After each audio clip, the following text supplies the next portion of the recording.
I'm actor, producer, and director Stephen Edholm from SkillCult.com. Check it out. Oh yeah, my neighbors got me that. They're like, "Do you need anything from LA?" And I was like, "Oh yeah, I want my name on the Walk of Fame or whatever it is." And they sent me this cup. Alright, now that I'm getting all jacked up on coffee, it's time to go back to my apple breeding project trial rows. It's been a couple of weeks since I was in there tasting apples with you guys, and it's time to go back. A little background first. In 2010, I got some apples from my friend's farm in Philo, California, the apple farm, and they were this apple, WICKSON, which is it's just a unique great apple. Around here, it's a lot of people's favorite apple. It's the one that he recommends to grow the most. And I thought, these apples are so good, how could I plant a seed of this and have it not turn out to be something interesting at least some of the time, quite a bit of the time. So I planted some seeds, like maybe 7 or 8. I ended up grafting 4 or 5 of those the next winter onto like established apple trees, and then I just let them grow until they fruited. One of those apples is definitely worth growing and eating. It's kind of my favorite apple of the season when it's ripe. I mean, that's hard to say. It's like, there should be a saying, it's like comparing apples and apples, because apples are so different from each other that comparing one apple to another is often like comparing 2 completely different categories of fruit or something. Anyway, one of those is definitely worth propagating. Another one I tasted for the first time this year, I'm pretty sure that's going to be worth propagating, and it's really early, which is cool. And one was totally useless and another one's just kind of boring. After I grafted those onto the foundation trees the next spring, already I was hooked. And I was thinking, okay, now what's going to happen if I take 2 different apples and cross them intentionally so that I get traits from both of the parents and the offspring, hopefully? That's fascinating. Like, that just really grabbed me. So in 2011, I made a bunch of intentional cross-pollinations where I'm taking 2 different parents that I selected and crossing those and then planting the seeds. Okay, now fast forward 8 years, and now we're tasting the fruits from those trees. There are a few other trees fruiting in there, like from like 2 years later, I think, maybe in like 2013 or something like that. But most of what we're tasting today is from that 2011 planting. And it's about time. I think every couple of weeks is when I want to go back through there. I kind of went back through one time with some friends that came and visited, but I haven't really gone back. So that's what we're doing this morning. This, of course, as many of you know, is Bite Me, the first seedling I ever fruited from that first batch of WICKSON apples that I planted. This apple's awesome. I love it. This is the end of the season. There's very few left. This one's probably even kind of soft. This is an extremely mild and low acid apple for people who like that kind of just really don't like any tartness in their apples and just like really high sugar. This is a good bet. Something I'm going to do different today is I'm going to say what these are. I'm going to say what's written on the label, which is it's kind of just a number code thing. So I don't necessarily come out here between these and like write everything down that I should. I'm going to actually use this as tasting notes myself. Also, in the future, if I'm, this footage will be handy if I'm selling pollen or trading pollen and stuff like that, to have this on record. This is Grenadine, intentionally cross-pollinated with an unknown parent because I lost track. It's going to be either Lady Williams, Golden Russet, GOLDRUSH, or WICKSON. The number is 2011, number 7. It has very white flesh. It's pretty sharp. It's kind of acidic, but there's a lot of sugar. It's not like there isn't any sugar and there's just acid. It's just that there's still a high acid. The flavor's quite good. It's actually kind of compelling and make me want to kind of, get after it. Yeah, this one's one to keep an eye on. It's a little starchy here on October 26th. I'm guessing at least a couple more weeks till this is ripe. It could be even longer. It could hang on the tree for a really long time. Seems somewhat promising. It definitely has some scab, pretty bad scab, really. Well, that one just fell right off. Let's try that one. Pretty hard apple. There's a lot of fiber in it. It's not like, I wouldn't call it woody or anything, but it's not like a light, just melting apple. If I were doing a cook-off, like a pie cook-off or something like that, I would definitely include this apple in it because it's tart, it's still got the sugar, it's got lots of flavor, and it's pretty firm. Now, again, I've talked before about taking apples out. People often recommend to keep them and use them for further breeding. So all of these trees, or most of them, I have multiple crosses. So out of those multiple crosses, I'm definitely going to pick the ones that express the traits that I want the most. I'm going to pick the highest quality ones to keep and use as breeders, even if they're not amazing. But I'm not going to keep the bad apples and then use those for breeding. If it seemed really promising in every other way or a bunch of other ways, you know, maybe I'd keep it for breeding or, you know, have other people try it out. But at this point, it just doesn't make sense. Another thing I want you to keep in mind as we go here is that I have a lot of apples here. I probably have, I mean, I had 100 varieties fruiting on Frankentree alone this year, and then there's tons more. And I've been walking around tasting them and stuff like that. I may not sound super enthusiastic about, say, like this apple that we just tasted, the 2011 number 7, but keep in mind that this apple is better than the average apple that I'm growing here, including all the heirlooms and the modern apples and stuff. If you averaged all those out, this is as good or better than the average. And that's exactly what Albert Etter said. He got 500 varieties, which was really a feat back then for like a homesteader, a young homesteader living way out in the middle of nowhere, like way out in the middle of nowhere, has to get to town with a wagon or something to get mail. He somehow managed to collect more varieties than I've collected. Not that I couldn't collect more than him if I wanted to, but I'm just saying it was quite a feat to get 500 varieties. And he said they were a harem scarum lot, is what he said, and that they needed improving, basically. And that's exactly what I found. So when he did his first generation of apple crosses, he was like, the average apple is better than the average apple that I've collected and grown. I wouldn't be quite that rosy about it, but it's not uncommon for me to get an apple out of here where I'm like, yeah, this is kind of better than most of the crap that I'm tasting around here, a lot of which is just completely useless. Now that has a lot to do with the area and the climate and any given apple's adaptability to a certain climate, so keep that in mind too. But yeah, okay, let's go. Grenadine with an unknown parent, 2011 number 9.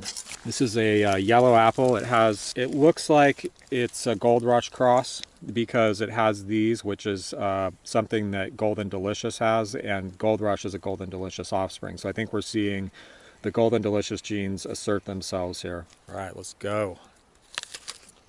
This apple's overripe. It tastes like it's very similar to an overripe Golden Delicious. You can see though that it has some pink flesh there. I hope you can see that.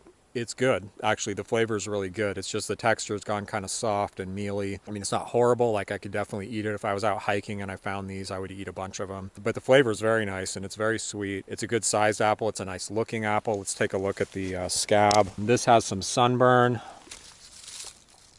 That could be bird damage. I think I want to try a different one because I feel like this one I'm eating is maybe a little more overripe. Wow, really good and really extremely sweet. So we probably need to be eating this more like early to mid-October. Obviously, it didn't inherit GOLDRUSH's late ripening and keeping abilities. Now I'm going to actually go get a Sharpie so I can pick some of these and mark them. I hope you can see right here. You see that pink blush? That's the red flesh underneath the skin. This also has some grenadine traits like these speckles. You see these big white speckles, and also the nose. You see the way that if you look down it this way, you see how it has these ridges like that?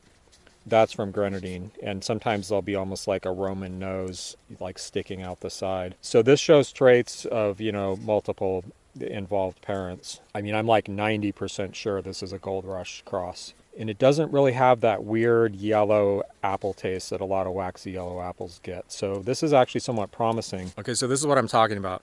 I'm not saying this is worth growing and propagating, although it's seeming fairly promising. But this is the kind of apple I would keep for a second generation cross, right? It has a lot of good traits. It's a really good eating apple. It has the red flesh showing, and the flavor's great. So, it just has this negative characteristic of maybe either it's an early season apple or it just maybe goes soft a little too fast, or the texture could use some work. So it may be worth back crossing to something or something. So I'm definitely not going to ever throw this one out. I'm gonna go get a Sharpie. All right, let's get back at it. This is gonna be a long video. It might even be broken into 2 parts. This isn't really popular content. I mean, I'm not producing this to entertain the masses. This is as much at this point about me taking apple notes as it is about making something interesting for you guys to watch. But I will edit it down as much as possible, but we're gonna be out here for a while. And obviously after waiting so many years, this is really important that I do this pretty thoroughly.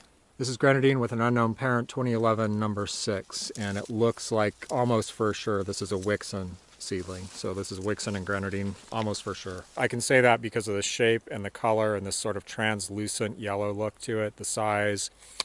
I'm also going to do some bricks test, which is a sugar level, and I'll probably do that separately and then like put the numbers on the screen. So this has a yellow flesh. It's extremely sweet. Definitely a WICKSON cross. It's got a tough, hard flesh that would press for juice really, really well, and it has a lot of tannin. So this is definitely the type of apple that you would want to press for cider.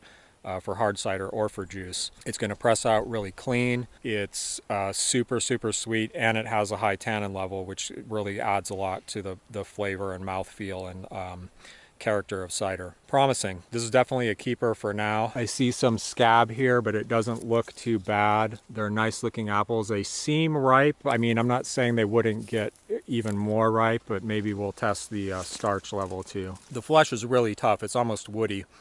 It seems like I don't taste a lot of acid in there, but it's hard to tell because it's so damn sweet. Yeah, this is real promising as a potential cider apple and as a breeder.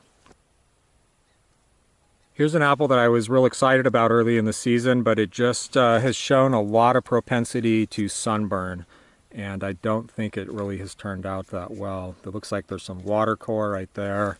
Let's see what else we have. That one's gone soft. This one's not ripe. So it looks like it's a late ripening apple that gets sunburned really easy, and when it gets sunburned, it gets messed up, and that's going to be a problem around here. Feels like there might be some good spots in it, so we'll taste this one. And on this one, the tag is missing. The wire is here, but the tag obviously wore off. But this is again going to be grenadine with an unknown parent. And it was number 7 in the row, but I cut the first apple down, so now it's number 6 in the row, counting toward the north.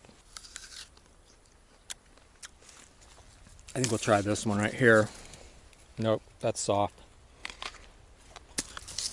Okay, I thought that last WICKSON cross was sweet. Damn, this thing is so sweet. It tastes low acid, high tannin, hard flesh, going soft already, so at this stage it wouldn't press well, it'd just turn into mush, and extremely sweet. Okay, there was something here that fell off. Let's see if we can find it. That's probably this apple. It doesn't look too good. I'm not sure if this is even the apple off that tree, but I'll just taste it real quick. Hard acid, not just tannic, but actually bitter. A true bitter flavor. That is not a good apple. I think that was grenadine with an unknown parent 2011, number 8. So this apple is completely overripe. It's actually wrinkled and soft, but it's still hanging on the tree. But interesting characteristic for it to hang on like that. It's a grenadine WICKSON cross 2011, number 3. It is kind of rubbery, but it's also starting to get it's kind of a weird combination between rubbery and actually soft. Very sweet, very tannic. You know, maybe potential as a cider apple. This is an interesting characteristic. If it has a high sugar and you can press it at this stage and it will hang on the tree and just kind of wrinkle up like this instead of rot, you get these really late apples with a really high sugar and a lot of flavor. Pick those and then press them. Could be interesting. Plus you have time to get to them because they're hanging on there and they're not, you know, they're not rotting. There's no bad spots on these that I can see. Kind of an interesting characteristic. Here we have grenadine WICKSON 11, number 1. Pretty big, very, very prolific. Look at all these apples. Pretty good sized tree. WICKSON's a very vigorous tree, so it probably gets it from that. Let's see what's up here.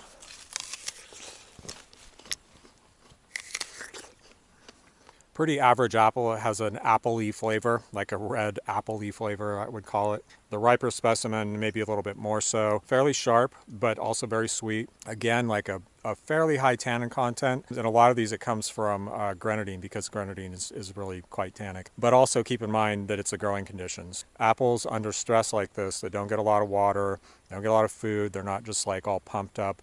They'll have higher sugar, more dense flavor, and higher tannins for sure. This seems to hark back to whatever the red parent, like the normal red parent of a WICKSON is my guess. Just kind of an average apple. If I found these in the woods, I'd be super happy to eat a whole bunch of them. It's actually pretty good. Again, it's better than a lot of the apples I have planted out here. It could just be because those don't do well here, but it's also a bit starchy yet. This one that had like a sunburn spot or something. It's a little riper, but I really don't think these are ready yet. The texture is pretty nice too. It's crunchy, it's fairly light. It's not at all woody like some of these other ones have been. But it doesn't melt in your mouth either. It's actually, you know, you have to chew on it a bit. It's nice. It's yeah, again, kind of pedestrian as I like to say, but I'm not going to cut it down or anything. I'm also not seeing very much scab on these, which is a good thing. There's some for sure. There's some scab there, but they don't look real bad. You know, maybe just because I thinned off all the scabby ones, but it doesn't look as if that's going to be a major problem. What I'm going to do with this apple is I'm going to pick some really nice specimens here, and I'm going to put them in the fridge in a Ziploc bag, completely sealed up. Wait, let's test this one right here. I don't know if you can see, but this is getting like a translucent look, and it's kind of getting a little waxy.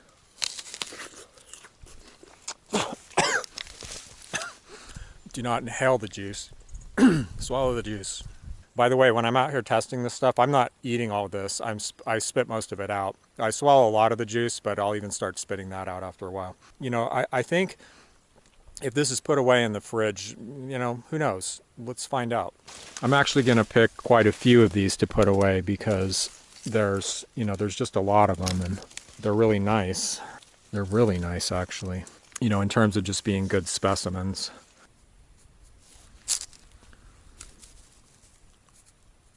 So there's some apples to put away, and we'll see what those are like as they age in the fridge later. Okay, here we have Grenadine WICKSON unlabeled. This is really not good in any way. It looks like it has some kind of disease or physiological problem. I don't want to judge it too soon, but all the apples look really bad. They look diseased, cracked. Look at that. Just, this does not look like a winner. It looks like a genetic loser. Okay, let's pick this. Well, you know, that's not ready yet. Oh wait, there's more out here. Okay, well, there's enough that we can try one, but they really don't seem ready. Okay, well, I just broke that one off. Oh, there's more back there, so there's plenty of them to try. Grenadine GOLDRUSH 2011, number 15. It's not ready. It's definitely not right. Ah, puckery. Very puckery, very tannic. Like my mouth literally feels dry. Totally unripe. So this could mellow out over time, but I think it's going to keep some of that tannin content. It's also quite tart, but very starchy still. This is another Grenadine GOLDRUSH cross. Grenadine GOLDRUSH 11-8.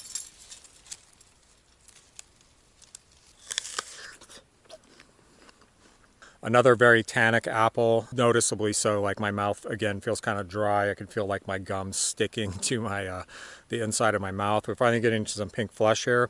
Flavor is kind of nice, very sweet. You know, I think there's a vanilla flavor in here. I'm pretty sure that's what it is. There's definitely like some kind of candy-like component to it that's like, you know, more like vanilla candy, not fruit candy. It's an intriguing flavor. I'm guessing this is going to make pretty good juice. It'll be interesting to see how ripe it is, if test the starch maybe, what you do with iodine. I'm interested, kinda. I mean, it doesn't seem like it's going to be some great dessert apple, but it seems like I might eat it anyway because the flavor is interesting and it's super sweet. Could be a good breeder though. Let's go take a closer look at those. Okay, they do have scab, but if we're going to say, you know, what's the scab rating out of 5, it's not going to be a 5. It's getting a waxy feel to it. Which is interesting. One of the worst problems with grenadine is apparent. A lot of the apples will turn waxy early in the season, kind of ripen early, and then just fall off the tree. These first 2 rows are all grenadine crosses. That happened this year on my grenadine branch, my main grenadine branch. It was just loaded with apples, and almost all the apples have turned waxy and dropped off before they're supposed to actually get ripe, which is more like in November. This is a major problem with grenadine. I'm wondering if this is kind of showing that trait, because this one is turning waxy and it looks riper. This is so waxy and smooth, like the skin is super smooth. I don't know if you can get a feel for that here.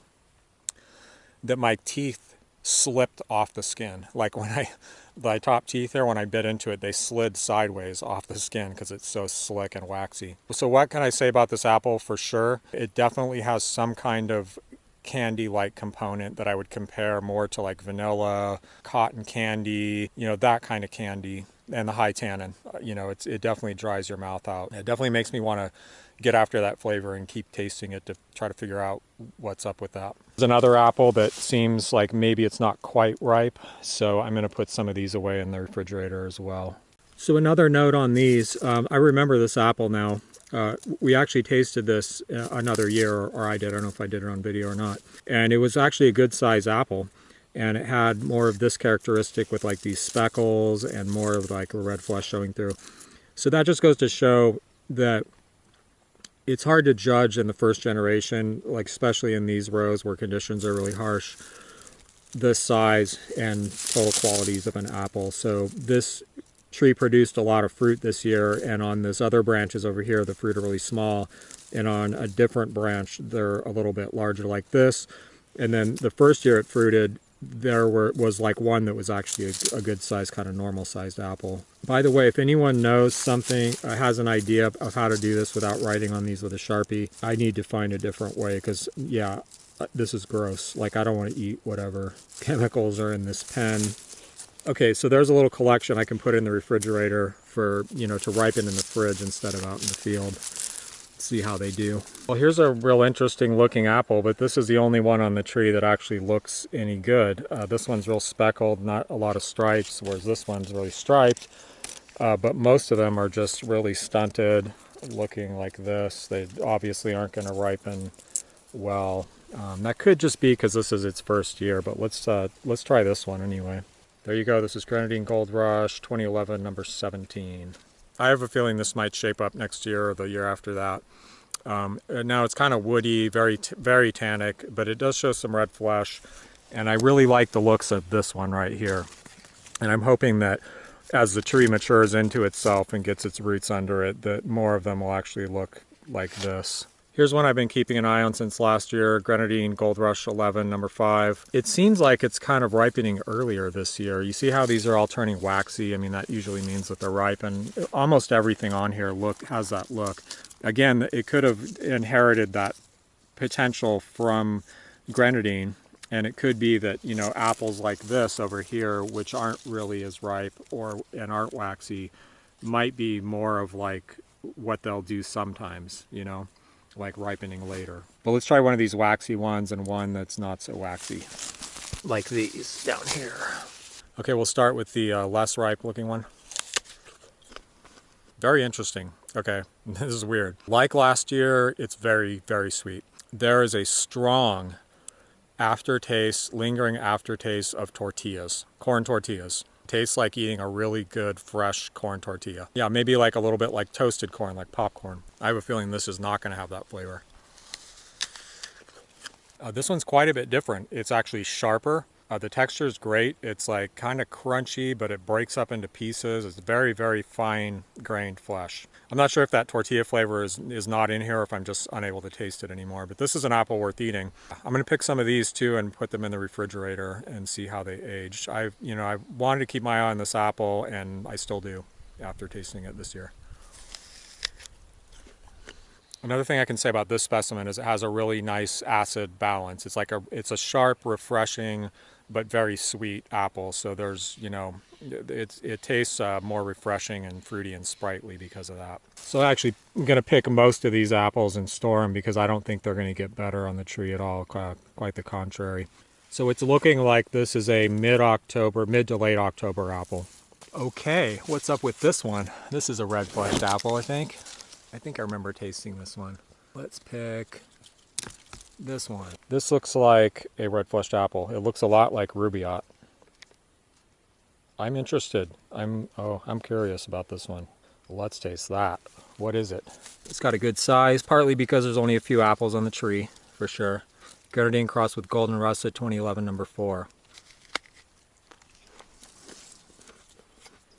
Okay, it's red, but is it good? Not particularly.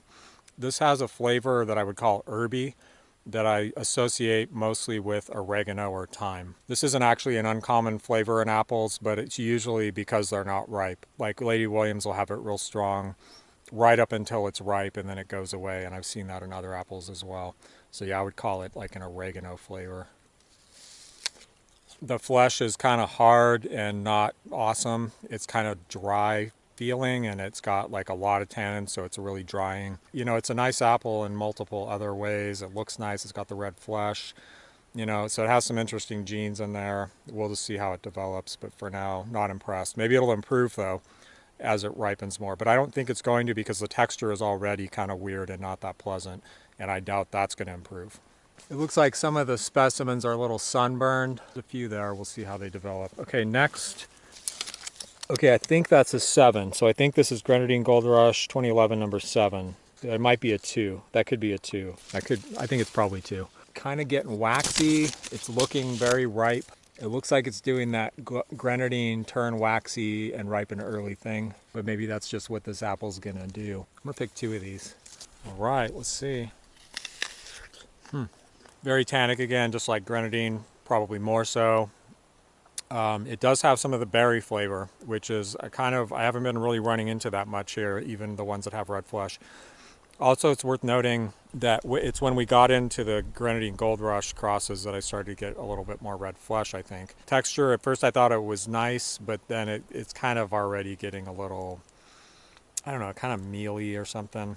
Yeah, I'm not sure. When you first bite into it, it seems like the texture is going to be good, but then as you chew it, it just kind of falls apart, and I don't know if it's quite mealy yet or anything, but it's not really awesome. Well, we'll keep an eye on that one too.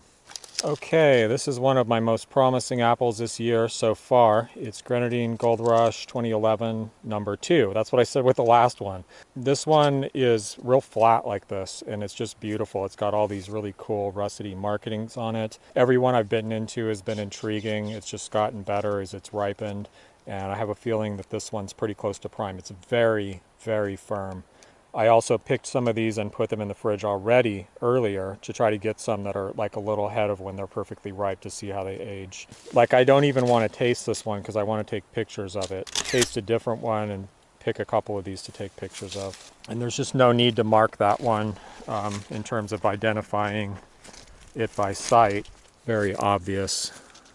Okay, this one, we'll taste this one even though it feels like it might be going a little soft.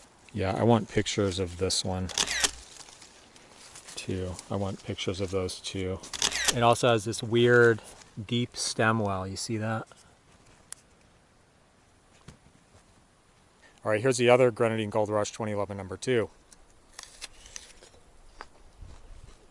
So this one feels like a little bit softer and riper, but it's still very kind of like crunchy, hard. I mean, when I first tasted this apple, it was like hard, you know, I mean, it was just like, oh, you know, I have to really bite this thing. Now it's, you know, it's gotten more tender, but it's still very firm and kind of crunchy, very, very fine grained.